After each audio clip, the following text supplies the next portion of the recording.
Hello everyone, welcome back to Ninja Prep. This is Kapil Goyal, your educator and mentor for PG Physics.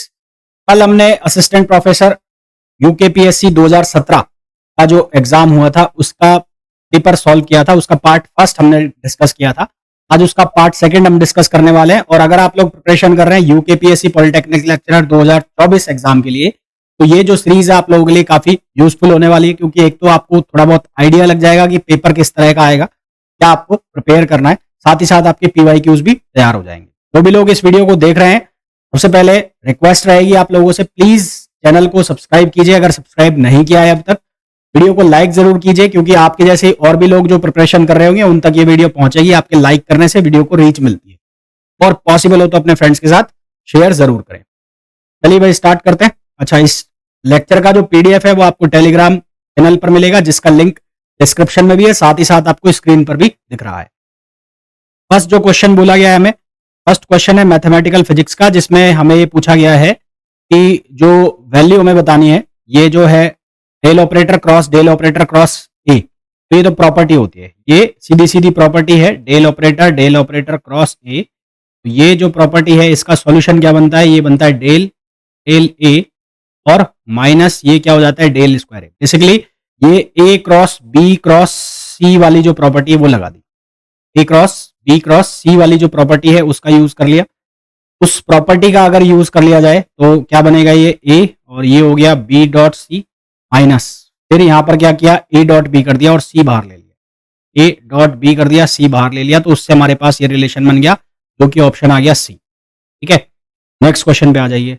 Generating function for legendary polynomial. अब जो special function के questions आएंगे जितने भी, वो इसी तरह के आएंगे, हाँ सीधी सीधी आपसे वैल्यू पूछी जाएगी। तो लेजेंडरी पॉलिनोमियल के लिए जो इसका जनरेटिंग फंक्शन है वो हमें पूछा गया है। तो जनरेटिंग फंक्शन लेजेंडरी पॉलिनोमियल के लिए जब हम बात करते हैं लेजेंडरी पॉलिनोमियल, तो इसका जो जनरेटिंग फंक्शन है वो लिखा जाता है 1 minus 2x Z plus Z square power -1/2। अब यहाँ पर जेड तो है नहीं, जेड की जगह क्या लिखा हुआ है, टी लिखा हुआ है, तो इसको मैं लिख दूंगा 1 minus 2x T plus T square, ये टी है टी ना, 1 minus 2x T plus T square और इसकी पावर -12। तो यहां से अगर चेक करो तो ऑप्शन डी इसका करेक्ट आंसर हो जाए। नेक्स्ट क्वेश्चन में बोला expectation value of energy. Expectation value हम जब निकालते हैं किसी भी ऑपरेटर के लिए, क्या करते हैं, उसमें हम करते हैं साई स्टार। जो भी ऑपरेटर हमें दिया है, मान लो ऑपरेटर ए है, लेट सपोज ऑपरेटर ए है, तो यहां पर ऑपरेटर आ जाएगा ए, फिर हो जाएगा साई, और अगर पूरे स्पेस के लिए निकाल रहे हो तो डी टाउ, किसी पर्टिकुलर डायरेक्शन के लिए निकाल रहे हो तो डी एक्स। बात चल रही है एनर्जी ऑपरेटर को लिखा जाता है minus H cut iota H cut del upon del T. तो एनर्जी ऑपरेटर का क्या बनेगा, ये बनेगा साई स्टार, और ये हो जाएगा minus iota H cut del upon del T I और डी टाउ। यहां से देखो वैल्यू सेटिस्फाई कर रही है, ये डी एक्स आ गया तो ये कैंसिल, यहां पर एच कट डेल स्क्वायर तो ये कट गया, तो यहां पर क्या आ गया minus iota H cut del square, ये भी कैंसिल हो गया। तो यहां पर क्या आ रहा है, e power minus iota omega t, ये आ रहा है minus iota H cut del upon del t e power omega t, ये शायद डेल टाउ होना चाहिए। इसका जो करेक्ट आंसर है वो क्या हो जाएगा, ऑप्शन ए इसका करेक्ट आंसर। ठीक है, तो करेक्ट आंसर हो जाएगा, वो हो जाएगा ऑप्शन ए। ये एनर्जी ऑपरेटर है, एनर्जी ऑपरेटर। मोमेंटम ऑपरेटर जो है उसको हम लिखते हैं, अगर वन डायमेंशन में लिखना है, minus iota H cut del upon del X. और इन जनरल मोमेंटम ऑपरेटर को हम क्या लिखते हैं, उसको हम लिखते हैं P equals to minus iota H cut और डेल ओ, ये इन जनरल है। और अगर वन डायमेंशन में लिख रहे हैं तो x में तो x, y में तो y और z में तो z। और एनर्जी ऑपरेटर को हम ऐसे लिखते हैं minus iota H cut del upon del. Video को आगे कंटिन्यू करें उसके पहले मैं आपको बताना चाहूंगा, जो भी लोग प्रिपेयर कर रहे हैं UKPSC polytechnic lecturer 2024 physics exam के लिए, तो उसके लिए बैच ऑलरेडी स्टार्ट हो चुका है। And the name of batch is arjuna batch, जो कि 21 अगस्त से स्टार्ट हो गया था। इस बैच में जो सिलेबस है वो आपको कंप्लीट करा दिया जाएगा दिसंबर के पहले पहले, और अभी मैंने जो डेट दी है वो 15 दिसंबर दी है, तो मैं कोशिश करूंगा कि उसके पहले उसको कंप्लीट करा दूं। बैच में आपको पर डे 2 क्लासेस मिल रही है, एक लाइव क्लास लग रही है आपकी और एक रिकॉर्डेड क्लास मिल रही है, सो दैट सिलेबस जो है आपका टाइमली कंप्लीट हो। आपका जो ये बैच है ये अकॉर्डिंग टू एग्जाम चलेगा, इसमें जो क्वेश्चंस वगैरह होंगे वो भी अकॉर्डिंग टू एग्जाम होंगे ना, तो एक कंप्लीट प्रिपरेशन बैच रहेगा। तो जो आपकी गोल्डन अपॉर्चुनिटी आई है ये यूकेपीएससी एग्जाम के लिए, तो अगर आप सीरियस है इस एग्जाम की प्रिपरेशन के लिए, आप सीरियसली प्रिपेयर कर रहे हैं, तो ये बैच आप लोगों के लिए बहुत यूजफुल होने वाला है। इस बैच को अगर आपको ज्वाइन करना है तो उसके लिए आपको डाउनलोड करना पड़ेगा Ninja prep app by Kapil sir, जिसे आप गूगल प्ले स्टोर से डाउनलोड कर सकते हैं। साथ ही साथ अगर आप iOS यूजर है, यानी कि आप एप्पल फोन यूज करते हैं, तो उसके लिए डिस्क्रिप्शन में लिंक दिया गया है, उस लिंक को फॉलो करके और फिर जो माई इंस्टीट्यूट नाम की एक ऐप होगी उसको आपको डाउनलोड करना है, वहां पर आपको ऑर्गेनाइजेशन कोड डालना है और उसके बाद आप बैच को ज्वाइन कर सकते हैं। चलिए आगे बढ़ते हैं क्वेश्चंस में। तो नेक्स्ट जो क्वेश्चन हमें दिया है उसमें बोला है particle of energy 9 electron volt और जो पोटेंशियल स्टेप है वो 8 इलेक्ट्रॉन वोल्ट है। तो यहां से साफ साफ पता लग रहा है कि E ग्रेटर देन V है। E ग्रेटर देन V वाला जो केस है उसमें जो रिफ्लेक्शन का फॉर्मूला बनता है वो बनता है अल्फा माइनस बीटा। क्या फॉर्मूला बनता है? Alpha minus beta on alpha plus beta और इसका square.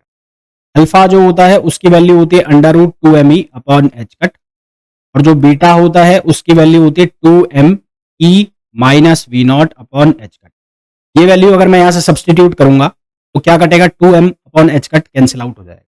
2m upon H cut cancel out हो जाएगा तो हमारे पास बचेगा क्या? r।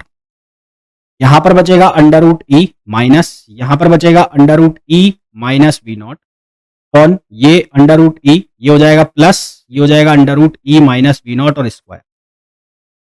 न्यूमरेटर डिनोमिनेटर में से √e को आप कॉमन निकाल लोगे तो क्या बनेगा? 1 माइनस, ये हो जाएगा e minus V not upon e और यहां पर हो जाएगा 1 प्लस, ये हो जाएगा e minus V not upon e, ये हो गया स्क्वायर।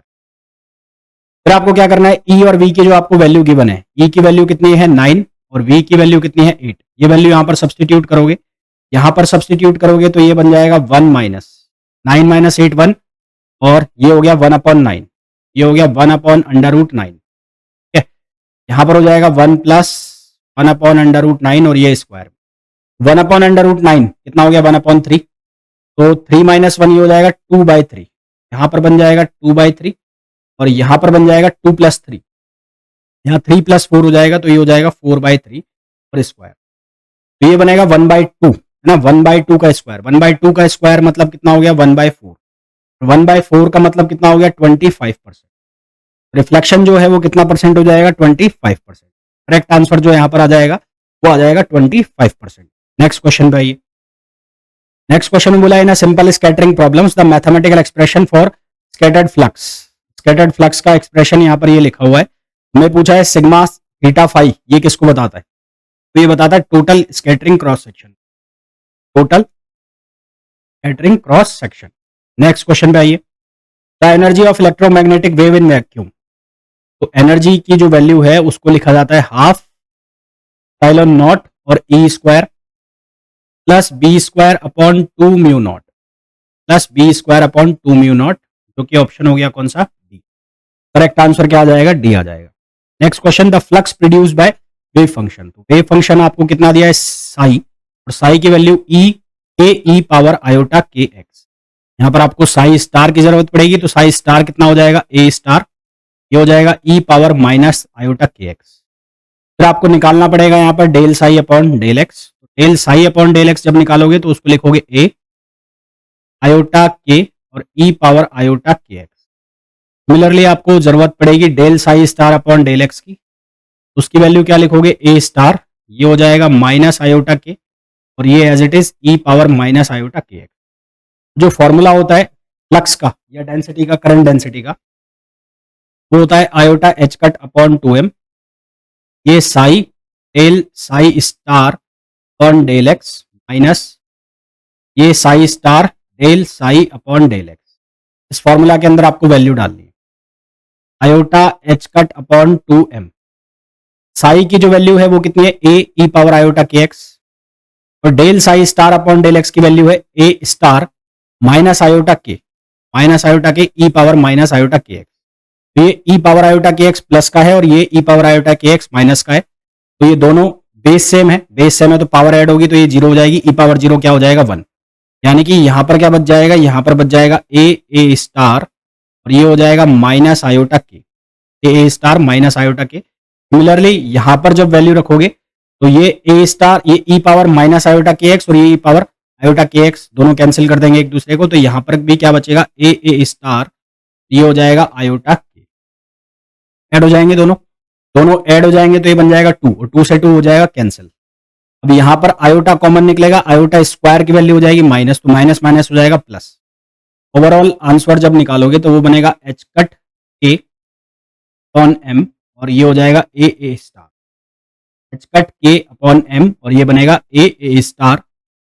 करेक्ट ऑप्शन आ जाएगा इसका बी। सी जो है उसमें लिखा हुआ है एच के, हमें क्या चाहिए एच कट के, तो एच कट के अपॉन एम ए स्टार जो कि इसका सही आंसर आ जाएगा।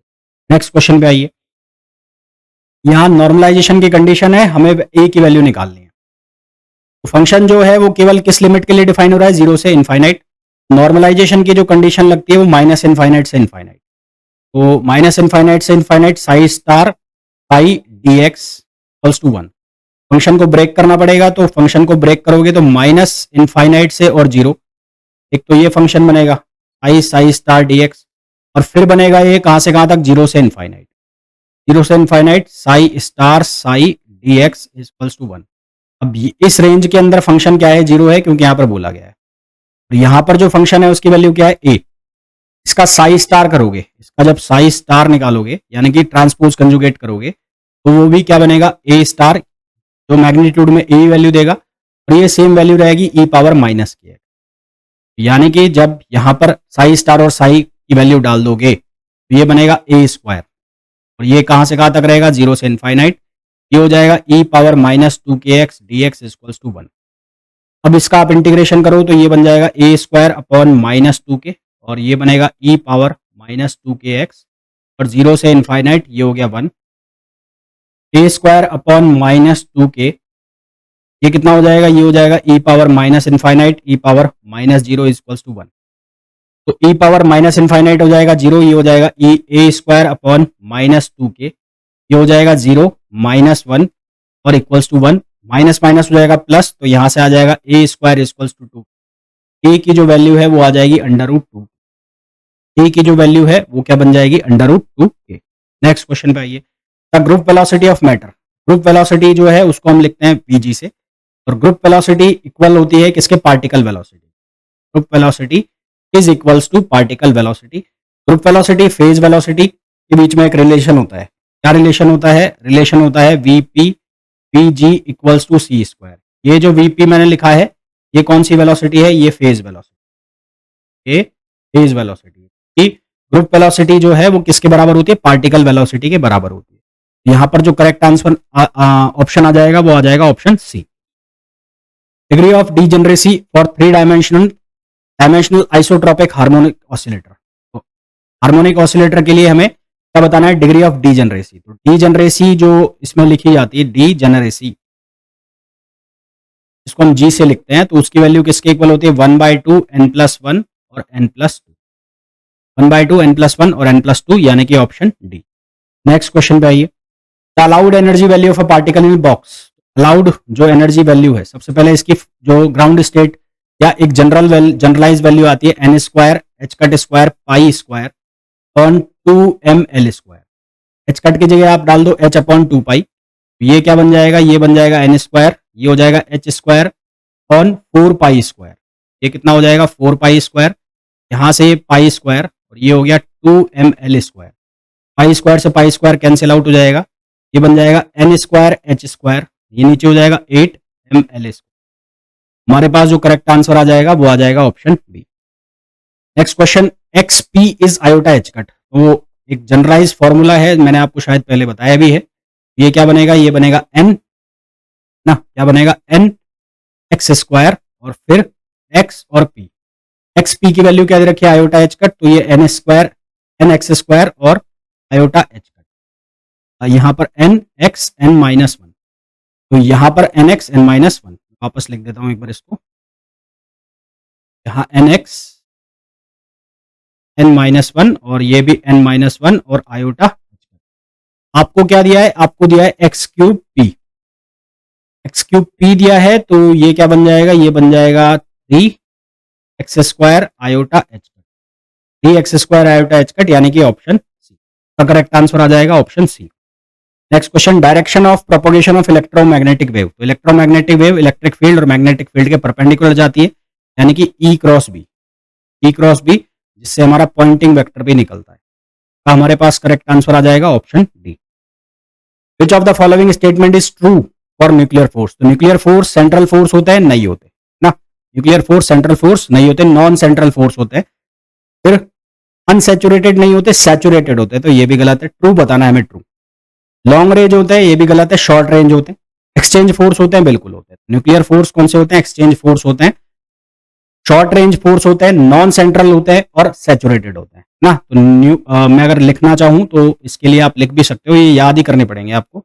Nuclear forces are option first short range, फिर दूसरा इसमें होता है नॉन सेंट्रल, नॉन सेंट्रल, तीसरा होता है एक्सचेंज, फोर्थ होता है सैचुरेटेड। और यहां पर हमें सही जो दिया है वो कौन सा दिया है? केवल एक्सचेंज दिया है। नेक्स्ट क्वेश्चन पे आइए। Which of the following is not a Maxwell equation? ये रो है, रो रो, ये मैक्सवेल इक्वेशन है, ये भी मैक्सवेल इक्वेशन है, कर्ल ऑफ ई, जो कि नॉन स्टैटिक इलेक्ट्रिक फील्ड के लिए है। ये भी मैक्सवेल इक्वेशन है, कर्ल ऑफ बी वाली, बी वाली। ये करंट डेंसिटी की इक्वेशन लिखी हुई है।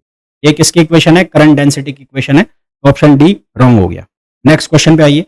The equation of electromagnetic wave. अब इलेक्ट्रोमैग्नेटिक वेव की जो इक्वेशन है, del square E, del square E upon del square E equals to, ये लिखी जाती है म्यू नॉट एप्सिलॉन नॉट और del two E upon del two T. तो इसको रीअरेंज करके लिखो तो ये बनेगा del two E upon del T two equals to 1 upon mu not epsilon not, और ये हो जाएगा डेल टू ई को आप लिख सकते हो del two E upon del X two. तो हमारे पास यहां से अगर मैच कराते हैं, सही जो बैठेगा वो बैठेगा ऑप्शन ए। ऑप्शन ए जो है वो इसका सही आंसर हो जाएगा। नेक्स्ट क्वेश्चन पे आइए। मैग्नेटिक वेक्टर पोटेंशियल को मैग्नेटिक फील्ड, तो मैग्नेटिक फील्ड को हम लिखते हैं कर्ल ऑफ ए से, कर्ल ऑफ ए। वो कौन सा बन रहा है? ये बन रहा है हमारे पास ऑप्शन बी। इसका करेक्ट आंसर आ गया ऑप्शन बी। तो ये सेकंड पार्ट में जो मैंने क्वेश्चन कराए, इसमें से न्यूमेरिकल मुश्किल से 2-3 ही न्यूमेरिकल थे, बाकी तो थ्योरेटिकल थे। ने जितने अच्छे से थ्योरी को पढ़ा हुआ है, जितने से अच्छे से अपने थ्योरी से रिलेटेड ऑब्जेक्टिव क्वेश्चन किए हुए हैं, इन क्वेश्चन को आप आराम से ना। तो जो भी लोग इस वीडियो को देख रहे हैं, जिन्होंने भी अभी तक वीडियो को लाइक नहीं किया है, सबसे रिक्वेस्ट रहेगी प्लीज वीडियो को पहले लाइक करें जल्दी से। चैनल को सब्सक्राइब नहीं किया है, चैनल को सब्सक्राइब करें। इसका पीडीएफ आपको टेलीग्राम ग्रुप पे मिलेगा, जिसका लिंक आपको डिस्क्रिप्शन में, साथ ही साथ आप स्क्रीन पर भी देख रहे हैं, सर्च कर सकते हैं CSIR नेट फिजिकल के नाम, ठीक है। और जिन लोगों को बैच ज्वाइन करना है वो बैच ज्वाइन करके और अपनी प्रिपरेशन को स्टार्ट कर सकते हैं। होपफुली ये वीडियो आप लोगों को पसंद आया होगा। मिलते हैं नेक्स्ट वीडियो में। Till then thank you, bye bye.